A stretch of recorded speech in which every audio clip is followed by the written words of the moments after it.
चलिए भाई, बुधवार की सुबह है। इस ट्रेडिंग वीक के मिड पॉइंट पे आके खड़े हुए और कह लीजिए कि दो वीकली एक्सपायरीज के बीच वाला वो इंपॉर्टेंट सैंडविच सेशन है।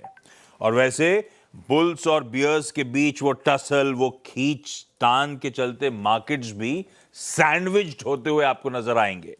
4 दिनों की बढ़िया तेजी के बाद उस तेजी पर कल के कारोबारी सत्र पे ब्रेक लगता हुआ नजर आया। अच्छा खासा अब तक जा रहा था जुलाई का महीना, कल वो मामला थोड़ा सा डगमगाया है। खैर, कल का इंट्राडे सेशन रखिएगा स्क्रीन पे। वो कहते हैं ना, choppiness through out the session थी, वोलेटिलिटी थी एक्सपायरी डे की। खुले पॉजिटिव नोट पर शुरुआती गेन सस्टेन नहीं कर पाए।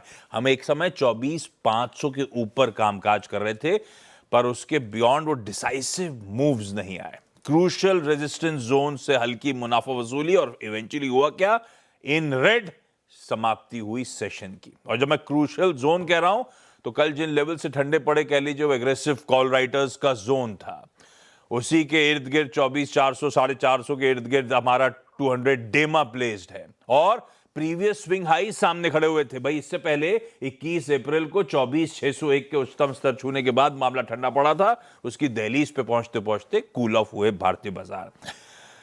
अच्छा, बुलिश पोजीशंस की अनवाइंडिंग हो रही है, पर अपना वो जो कई दिनों से दिखा रहा हूं ना, higher high higher low formation, at least वो इंटैक्ट है। कल भी हायर हाई हायर लो के फॉर्मेशंस कंटिन्यू होते हुए नजर आए। खैर, ऐसे में इस सुस्ती को कैसे रीड करें जो कल देखने को मिली।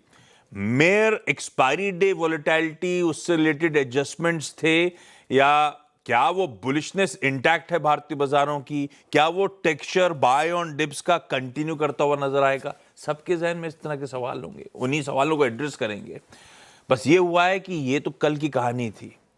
कल के मार्केट्स बंद होने के बाद आज सुबह के बीच में थोड़ी सी ग्लोबल तस्वीर गड़बड़ाई है। वो जब हेडलाइंस मैंने पढ़ी थी तो आपको उसका आइडिया लग ही गया होगा। गिफ्ट निफ्टी कह रहा है हम 200 पॉइंट, तकरीबन 1% की कमजोरी के साथ कामकाज की शुरुआत करने जा रहे हैं।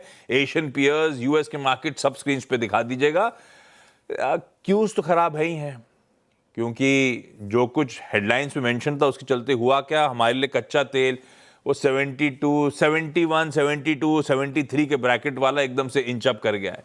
क्रूड इस समय 75, 76 के जोन्स पे आके कामकाज कर रहा है। हमने कल 72.8 पे छोड़ा था, तो हमें तो $3 के आसपास की तेजी अब डाइजेस्ट करनी है।